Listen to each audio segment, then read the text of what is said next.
রাধে রাধে বন্ধুরা, জয় গুরু জয় নিতাই। তোমাদের আনন্দ মহিমার লীলা কথা তোমাদের শোনাচ্ছিলাম। আশা করি তোমাদের সকলের ভালো লাগছিল। আর যতটা পাঠ করেছিলাম তার পরবর্তী অংশ তোমাদের পাঠ করে আবার শোনাচ্ছি। তোমরা পরবর্তী ভিডিওয়ে যখন দেখবে পরপরই তোমরা সিরিয়াল বাই সিরিয়াল পেয়ে যাবে। তাই আমি আর পার্ট 1 পার্ট 2 করে খুব একটা লিখি না। তোমরা পরপর যারা দেখছো তারা পেয়ে যাবে। নির্মলা মাতার মধ্যে আমরা জগৎজননীর সম্পৃক্ত থাকার ভাবটা প্রকাশ হতে দেখি। বাজিতপুরে অবস্থানকালে একবার তিনি কসবার কালীবাড়িতে সবাইকে নিয়ে গিয়েছিলেন মাতৃদর্শনে। সেখানে গিয়ে প্রত্যেকেই কালীমাতাকে প্রণাম ও মন্দির প্রদক্ষিণাদি সমাপন করলেন। নির্মলা মাতাও তাদের সঙ্গে সঙ্গে এসব ক্রিয়াদি সুসম্পন্ন করেন। কিন্তু এর মধ্যে তার মুখমণ্ডলে ও দুটি নয়নে উদয় হতে থাকে এক অসাধারণ ভাব। তখন যখনই মা কালীকে প্রণাম করছিলেন তখনই তিনি অনুভব করেন এক একাত্ম ভাব। তার শৈশবেও এমনই ঘটনা ঘটত। তিনি যখনই ঠাকুর ঘরের কাজ করতে যেতেন তখন তার ইচ্ছা না থাকলেও কিভাবে যেন বিগ্রহের সঙ্গে স্পর্শ ঘটে যেত। কোন অদৃশ্য শক্তি বলে এসব ঘটত? মাতা নির্মলাও তা নিজেও তিনি বুঝতে পারতেন না। মাতা মোক্ষদা সুন্দরী এ বিষয়ে তাকে সতর্ক করলেও এমনটা ঘটে যেত।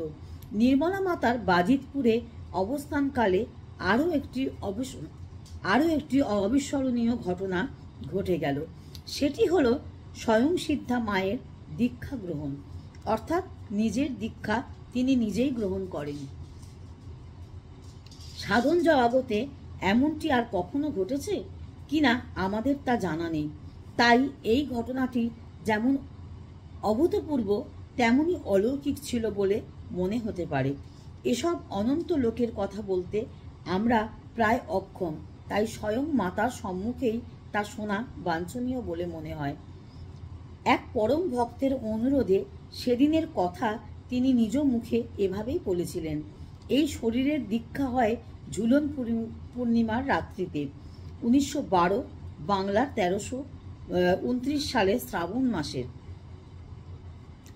ঝুলন যাত্রায় দেখিতে ওই দিন খাওয়া দাওয়া সারিয়া অনেকেই বাহির হইয়া পড়েছে।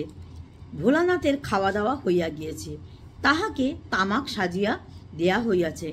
এই শরীর যেভাবে ঘরের মেজে লেপিয়া আসন করিয়া আসে উহা তাহার কাছে একটু নতুন বলিয়া বোধ হইতেছিল। কিন্তু উহা দেখিতে দেখিতে সে ঘুমাইয়া পড়িল। এদিকে মজাও এমন, দীক্ষা লইতে যেরূপ যজ্ঞ পূজা করিতে হয় তাহা আপনা আপনি এই শরীর হইতে হইয়া গেল। যজ্ঞস্থলে সম্মুখে স্থাপন করা হলো। পূজার সমস্ত আয়োজন পুরাপুরি তৈয়ারি। ফল ফুল জল সবকিছুই প্রত্যক্ষ রূপে বর্তমান, যদিও ইহা কেহ দেখিতে পারবে না। কিন্তু ইহা যে সবই সত্য সে বিষয়ে কোনো সন্দেহ নাই। নাভি হইতে দীক্ষা মন্ত্র স্ফুরিত হইয়া জিহ্বা দিয়া উহা বাহির হইল।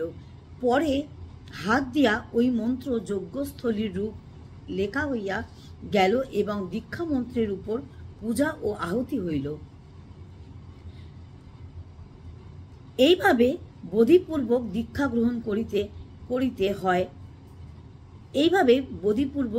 গ্রহণ করিতে যাহা করিতে হয় সবই ইহা হইয়া গেল। তাহার পর কর ঘুরিয়া যখন দীক্ষামন্ত্র জপ আরম্ভ হইল তখন ভোলানাথ জাগিয়া দেখে যে শরীর জপ করিতেছে। এ শরীর তো কখনো কর ঘুরিয়া জপ করে নাই এবং কেউ উহা শরীরকে দেখাইয়া দেয় নাই। কিন্তু আপনা আপনি কর ঘুরাইয়া জপ চলিতে লাগিল। ভোলানাথ ইহা দেখিয়া আশ্চর্য হইয়া গেল। কিন্তু পরদিন যখন নিজে জপ করিতে গেলাম তখন দেখি ও সব ওলটপালট হইয়া যাইতেছে। পরের দেহের আবার ওই অবস্থা আসিলে আপনা আপনি জপ হইয়া যেত। এইভাবে এই শরীরে দীক্ষা হইয়া গেল।